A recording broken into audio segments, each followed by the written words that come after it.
roublardise, infidélité, coup de tabac dans les bas des jupons. Les grands hommes en vivent souvent. Si, dans le cas de Jérémie Ndjita, il découvre qu'un test ADN qui ne coûte pas 1 milliard ou 1 million vient de révéler qu'il n'est pas le père des orphelins, combien de grands hommes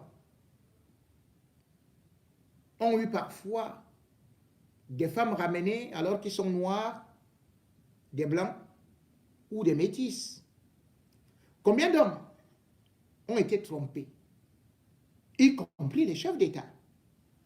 D'ailleurs, on n'évoquera plus le cas de Bokassa ici, puisque c'est la vieille histoire avec Valéry Giscard d'Estaing.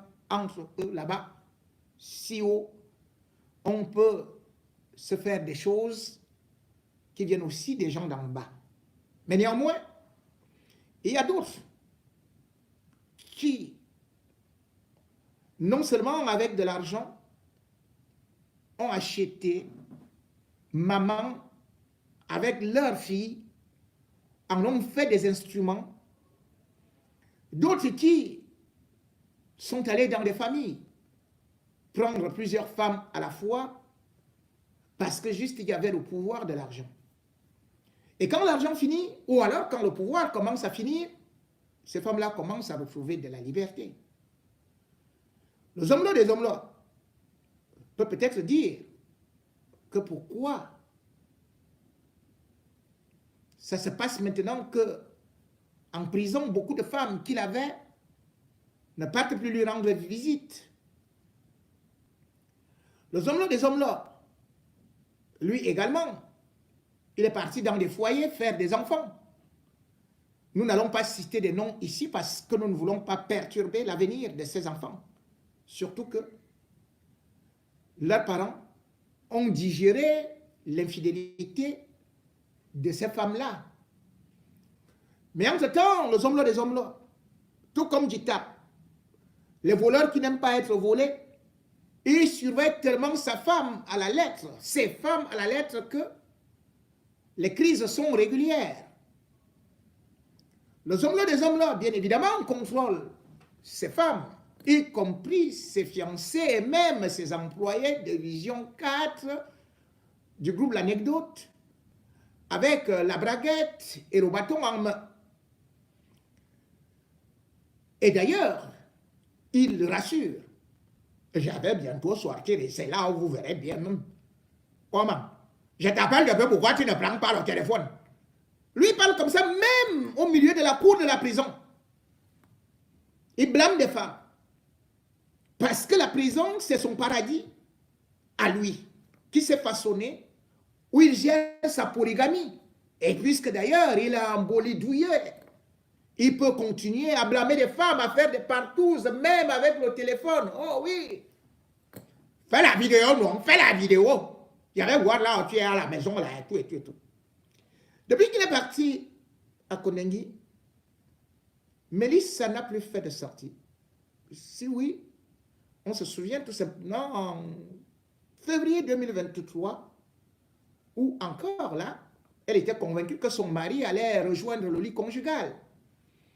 Le 1er décembre 2023, selon les indiscrétions, il semble que tous les strings étaient parfumés, que le lit lui-même avait des roses et que des traiteurs étaient venus et que les écorces que les hommes adorent bien étaient toutes échetées avec des marabouts pour qu'ils puissent faire la vengeance, le rappel. Mais bon, il n'est pas sorti.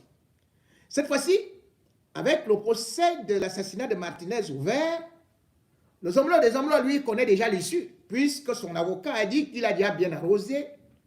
Lui seul connaît déjà comment sera le procès et comment il sera libéré. Le Zomlo des Zomlo a déjà donc commencé à chanter victoire, liberté, et surtout qu'il sera même dédommagé par la suite par l'État, parce qu'il va même poursuivre l'État. Le Zomlo des Zomlo a déjà donc dit à toutes ces femmes, apprêtez-vous, il arrive à bientôt, hein. vous allez vous-même voir comment ça va tourner comme ça. Oh, non, on ne me connaissait même pas, je vais arriver. Et du coup, voilà. Mélissa qui recommence à faire des sorties, des photos sur Snapchat. Ah, Mélissa, ma petite. Hey, I love you. Je vois ce que c'est. Mélissa Amourou Belinga. AB, cœur, JP.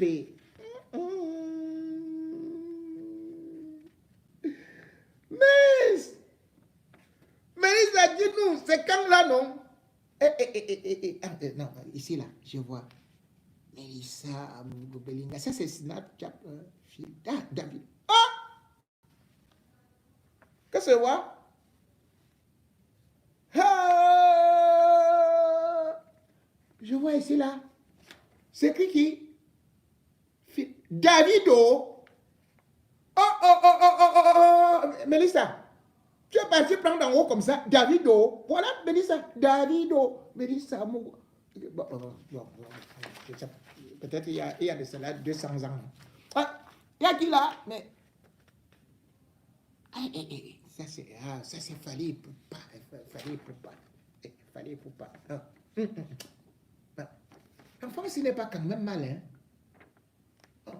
Mesdames et messieurs, vraiment, vous voyez que le procès là va durer longtemps, hein?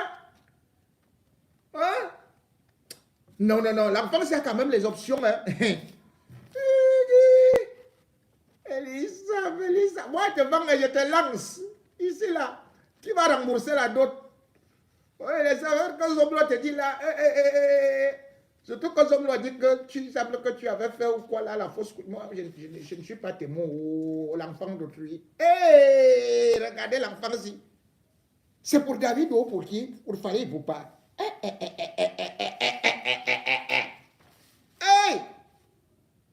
Donc ce qui est arrivé, à Njikap, peut aussi arriver à Zomlo, hein?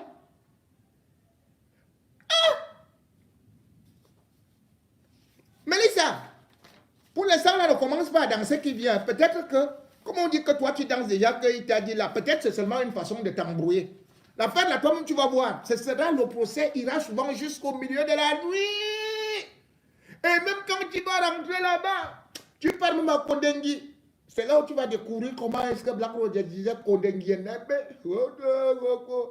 Bon, en tout cas, il y a le stérilet pour que l'enfant n'entre pas.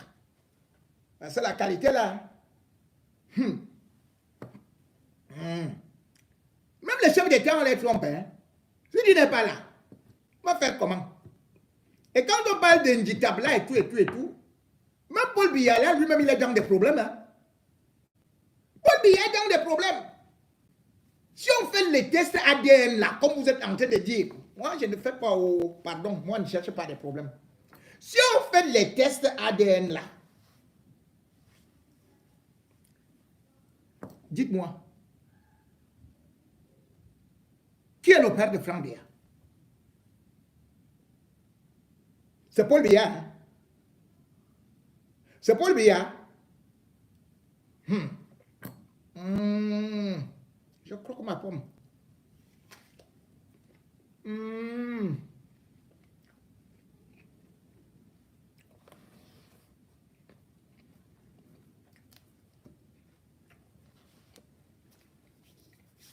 Si je parle de ça,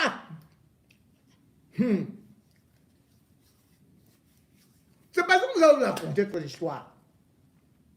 Quand Paul Biya, il était avec Jean-Irène Biya, Jean-Irène Biya ne savait pas trop tourner plus les rangs. Et puis il y a eu une petite quoi là, où la cousine de Jean-Irène Biya, où la ceci est venue, où la nièce. Vroom, Paul Biya a ouvert les yeux comme ça. Il a bondi comme du tape. Boum! Il a pris la pomme. Paul Biya.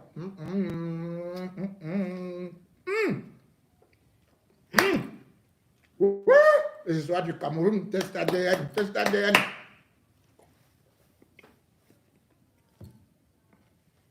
On dit donc que Paul Biya a fait comme du tape. Il a fait taper d'eau à Jean-Irène Biya. Avec la nièce de Jean-Irène Biya, qui était encore dans un petit internat et elle est venue passer les vacances. Paul Biya a vu l'enfant. Ce petit soeur comme ça debout. Elle aussi là, comme les enfants de maintenant.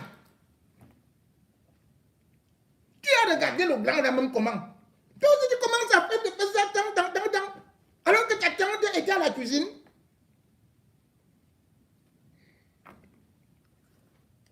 C'est toi qui as provoqué Paul Biya. Paul Biya n'a pas commis la duté, c'est toi. Boum! On dit que c'est comme ça que Franck Biya est né. Hey, yeah.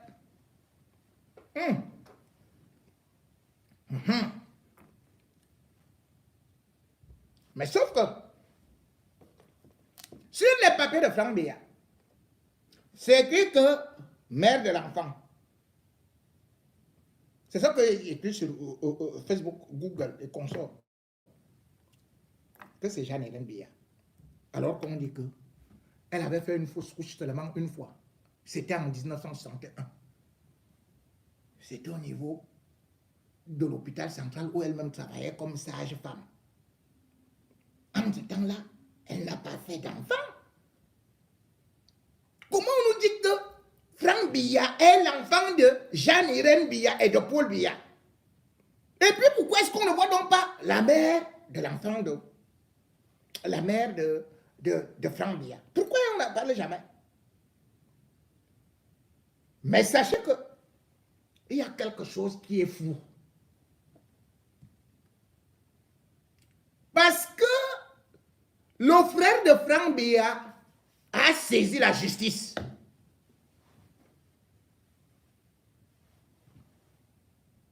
Pour détournement. Parce que lui-même, il vient de découvrir que son père n'était pas son père.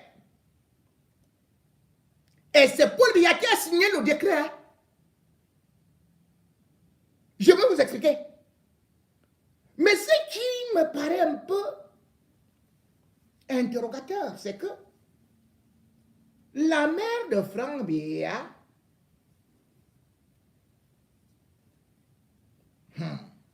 vous connaissez son nom. Je vais vous donner ça tout à l'heure. La pomme.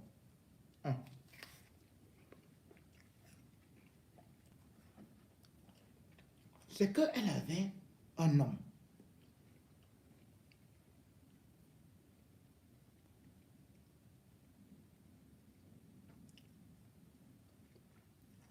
Et cet homme a porté plainte.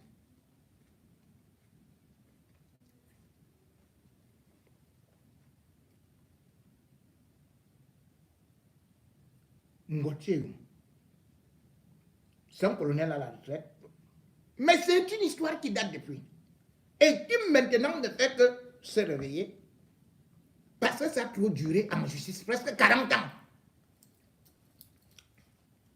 Qui cherche à récupérer son enfant. L'un de ses enfants. Parce que finalement, parce que curieusement, on se retrouve que le nom de prénom de Franck Biya, c'est qui? Emmanuel. Et son demi-frère, soi-disant, c'est-à-dire que l'enfant de sa mère, qu'elle a aussi eu, toujours avec ce monsieur-là, il s'appelle aussi Emmanuel. Si on vous présente des photos entre Emmanuel Franck Biya et Ngoti Eyum, Emmanuel, c'est des frères jumeaux. Qui est donc le vrai père de Franck Biya?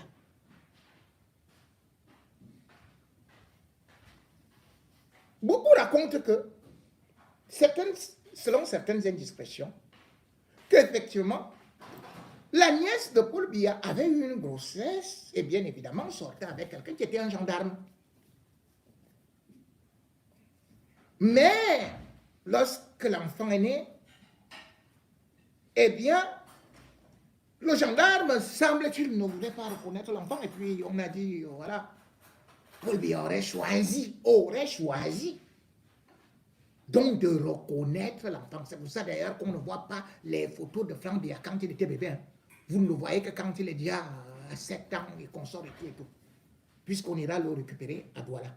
Mais ce qui est intéressant, c'est cette histoire qui est en justice. Je vous lis ça. Et c'est là où vous allez comprendre pourquoi est-ce que c'est dangereux. Ce que Paul Biya a fait,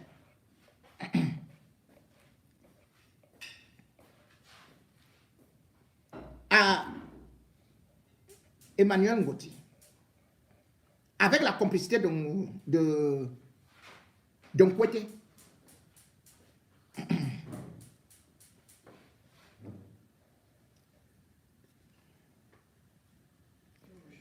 et il y a eu un décret présidentiel qui a permis justement à ce que beaucoup de choses soient dans le faux. De telle sorte que l'histoire de Franck Biya, l'histoire de Paul Biya, aujourd'hui, est une histoire complètement fausse. Déjà, la mère de Franck Biya, son nom c'est Zangena Acham, Pauline, et non Jeanne-Irène. Zangena Acham, Pauline. Elle était, après avoir été à l'école, elle a été, je crois, enseignante au niveau du lycée technique. Au niveau du lycée technique. Et elle va se marier après avoir fait Franck Biya. Franck Biya qui est donc récupéré par Paul Biya. Elle va se marier à quelqu'un que vous connaissez, certainement c'est de l'ancienne génération. C'était un grand journaliste et en même temps écrivain. Il travaillait au ministère de l'Information. On l'appelait Jean-Paul Nangabanda.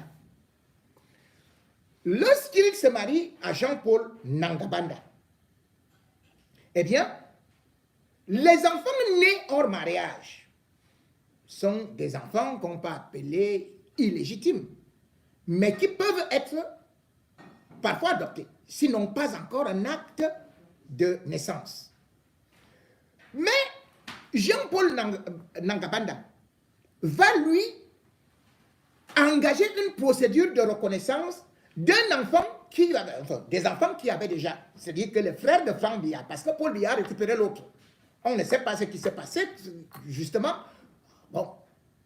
Donc, quand il se marie à la mère de Franck Biya, la mère de Franck Biya, retenez le nom, c'est Zangena Acham Pauline.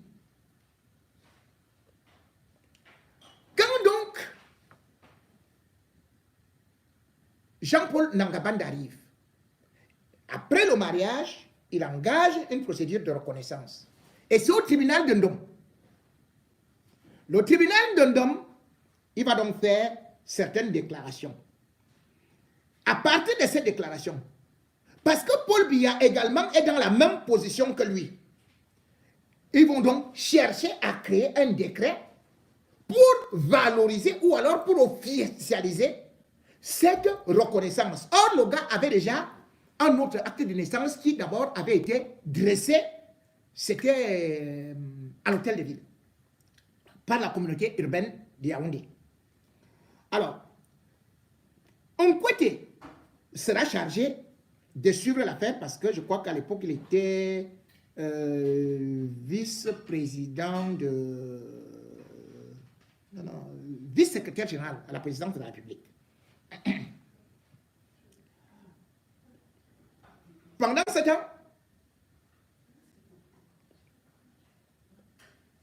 l'enfant qu'on appelle Marcel Gilles Ngoti Eyum va devenir Sobonanga.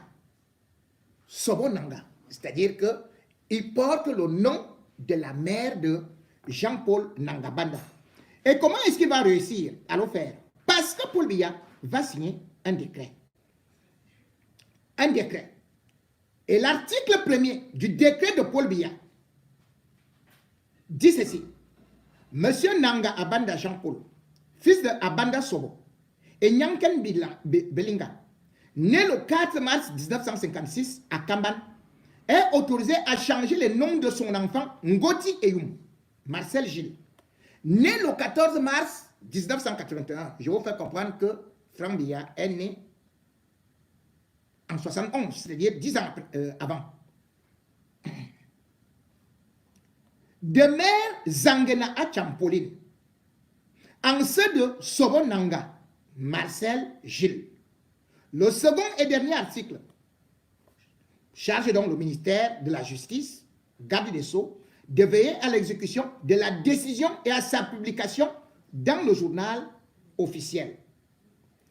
Voilà comment est-ce que le décret est publié par Paul Biya. Vous voyez déjà que Paul Biya lui-même, il n'a pas fait un décret par rapport à Franck Biya. C'est-à-dire que Paul Biya a fait comprendre aux Camerounais que, en fait, il a eu l'enfant avec la nièce de sa femme. Mais derrière, il met que c'est sa femme qui est la mère de cet enfant-là, Franck Biya. C'est pour ça que si Franck Biya se présente candidat à l'élection présidentielle, dès qu'on va lui demander son acte de naissance, on va d'abord lui demander son acte de reconnaissance. Paul Biya ne l'a pas fait. Mais Nanga Banda connaissait l'histoire. Et Paul Biya ne voulait pas que Nanga Banda dévoile le secret. Il s'est dit, nous tous, on est dans le même truc. Cela veut dire qu'on a volé les enfants de l'autre. Maintenant, comme on a volé, on doit changer de nom. On dit toujours que on peut bien garder et élever les enfants de quelqu'un d'autre. Mais le problème, c'est qu'ici, c'est un décret présidentiel. Qu'est-ce que Paul Biya vient chercher dans les familles d'autrui? Qu'est-ce que Paul Biya a allé faire tout un décret, qui d'ailleurs est faux? Parce qu'il y avait déjà un acte de naissance établi. Et curieusement, alors, le gars, lui va faire le bac, jusqu'au bac. Hein. Le frère de Franck Biya, là. Franck Biya ne va jamais te parler de ses frères. Jamais. Vous n'allez pas entendre Franck Biya parler de ses frères. Je vous dis que celui-ci, Ngoti Eyoum, qui a donc décidé de reprendre son nom, parce qu'il va faire le bac, je crois d'ailleurs en 2001, avec le nom de, le premier nom, ne sachant pas qu'entre-temps, Jean-Paul Nanga Banda avait déjà changé avec la complicité de Biya et Jean Kouété. Il saisit la justice, c'est-à-dire que lui, il va découvrir que son père avait déjà saisi la justice pour annuler cette reconnaissance. Mais quand son père avait saisi, on a dit, oh non, ça se fait trop tard et tout ça et tout ça. Lui-même, il va donc saisir la justice parce qu'il voulait venir en France. Le frère de Franck Biya, le demi-frère de Franck Biya, ou peut-être même le frère, même père, même mère, puisqu'on ne sait pas. Comme je vous ai dit que ils se ressemblent comme deux gouttes d'eau. Il veut venir en France parce qu'il n'a pas... Franck Biya est comme un Djitabin. Il ne donne pas un centime. Il fuit sa famille, il fuit sa mère. La mère de Franck Biya avait été attrapée ici à Château-d'Eau. Non, à Château-Rouge. En France, dans un quartier populaire, dans un quartier de pauvres, dans un quartier en train de faire les faux bulletins de paie. Elle devait aller en prison. Mais comme on avait honte que c'est la mère de Franck Biya, bon, l'État français a essayé de couvrir ça comme ça, puis on l'a rapatriée au Cameroun. Elle est là-bas dans la dèche, dans la misère. Donc le frère de Franck voulait venir en France. Et on lui demande donc, sur les papiers, l'extrait original de l'acte de naissance à la souche. Quand il arrive là-bas, au niveau de la communauté urbaine de Yaoundé, il arrive, il trouve que son acte de naissance, le nom a été barré au stylo. C'est-à-dire que là où il croyait qu'il s'appelait Ngoti Eyoum. Vous comprenez pourquoi est-ce que Franck Biya a grandi à Douala? Hein? Le type là, Ngoti Eyoum. Vous comprenez pourquoi est-ce que Franck Biya était avec sa mère à Douala? Chez son père, Ngoti Eyoum. Ngoti Eyoum. Donc il se rend donc compte qu'on a enlevé Ngoti Eyoum. est condamné plutôt Sobon Nanga. C'est-à-dire que Paul Biya, puisqu'il a pris une Nanga Boko, et que maintenant, son... voilà, Bombo, tu as pris là, voilà, on fait comme on fait là. Donc, je signe le décret, tout, on se partage et tout ça. Tu es Nanga Banda, voilà. Donc, il fait ça. Donc, le gars découvre qu'il s'appelle désormais Nanga Sobo. Et non, et Yumungoti. Il dit, papa, il porte plainte. En 2021, la justice décide, la justice camerounaise dit que l'affaire là, on ne peut pas juger parce que, oh, c'est depuis 36 ans que c'est passé et on ne peut pas continuer. Oh, c'est-à-dire les délais sont... Le gars dit, mais je ne peux pas me balader avec un acte, avec des noms rayés. Et au-delà de ça, le décret est illégal puisque la reconnaissance n'a pas été faite dans les normes. Et tu ne peux pas aller reconnaître l'enfant que quelqu'un d'autre a déjà reconnu. Tu peux reconnaître quelqu'un, bon, si jamais il n'y avait pas de père, mais le problème c'est que le gars était là. Et le gars d'ailleurs, un officier supérieur, hein, je dis bien que leur père c'est un officier supérieur. Mais il est déjà à la retraite. Non, le père de Franck là, Ngotier Youm, lui il est à la retraite, c'est un colonel à la retraite. Voilà quand on vous parle souvent d'un certain nombre de choses. Paul Biya, quand il a fait ça, il a détruit et il n'a même pas voulu que son propre fils puisse aider ne serait-ce que sa propre mère ou bien ses demi-frères. C'est vrai qu'ils se battent, mais vous ne pouvez pas cacher autant de choses et nous dire « Oh, on va venir ». Non, dites aux Camerounais qui est Ngoti et Youm pour Franck Biya. Dites aux Camerounais. Dites aux Camerounais qui est Acham Pauline. Pourquoi est-ce que je prends Acham? Parce que vous savez très bien que le nom de Jeanne Irène Biya, c'est Jeanne Acham. Du nom de jeune fille. Alors, cette bataille a fait de telle sorte que, à une certaine période, bien évidemment, parce qu'il y avait l'acte. L'acte, c'était l'acte que le monsieur brandissait. Il avait tenté il pouvait même être général, mais on lui a dit, tu t'étais. L'acte de naissance du frère de Franck Biya, c'était numéro 13 35 81. Dressé cette année-là par l'officier d'état civil de Yaoundé. Voilà. Mais le tribunal de première instance d'Endom, qui a fait la reconnaissance, a finalement été attaqué. Là derrière, dernièrement, c'est le tribunal administratif qui reconnaît que le décret de Paul Biya est illégal. Parce que c'est un acte administratif. Que donc même si les délais sont déjà dépassés,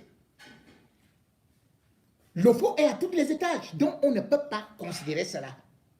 C'est pour cela donc qu'au Kounia, on a dit, on retire le délai. Entre-temps,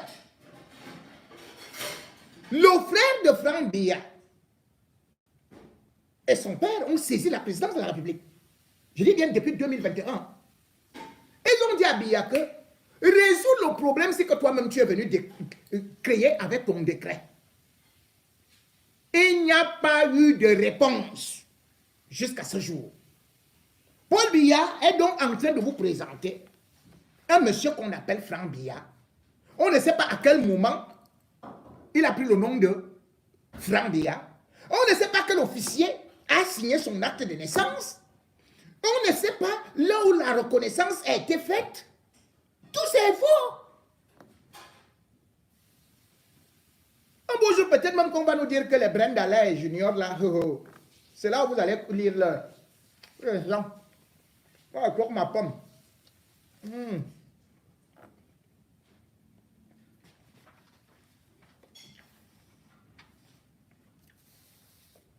Peut-être que notre prochain président, pas le grave, devrait normalement s'appeler Emmanuel. Franck et Yumungoti. Donc, monsieur là, dont je vous parle là, son nom, c'est-à-dire que le mari, enfin, le père des enfants, le père des enfants de la mère de Franck Biya. Son nom, c'est Emmanuel. Yumungoti. Hey, Emmanuel Franck Biya. Emmanuel Yumungoti. Mange ma pomme. Je tape, ne pleure pas. Laisse. Tu as fait trop le taper d'eau, laisse on te tape aussi. Même Paul Biya supporte seulement, non? N'est-ce pas que Chantal elle-même vient ici en France avec des... Le père Fosso, n'est-ce pas, lui, il a subi ça. L'ami de Chantal, Julienne. Combien de fois? Oh yo, taper d'eau. Oh yo, retaper d'eau. Oh yo, toi taper d'eau. 4 fois taper d'eau.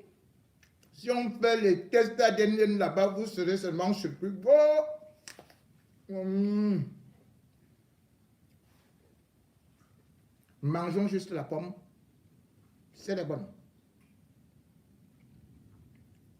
Si elle n'est pas bonne, on la jette. Mais ça ne sert à rien d'aller vomir sur la place publique. Ce qui est privé reste privé.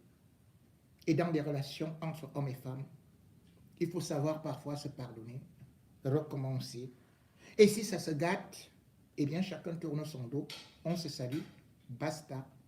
On pense tout juste à ce qui s'est bien passé. Et on se dit le passé est passé. Et maintenant on peut avancer. Pas besoin de salir l'autre. Pas besoin de vouloir venir exposer toute sa vie privée. Pas besoin de venir pleurer l'ombolette qu'un autre garçon vous a dépassé. Sinon, on va dire, papa, tu tapes. Tu tapes le ballon avec le pied gauche, le pied droit. Mais le troisième pied là, oh!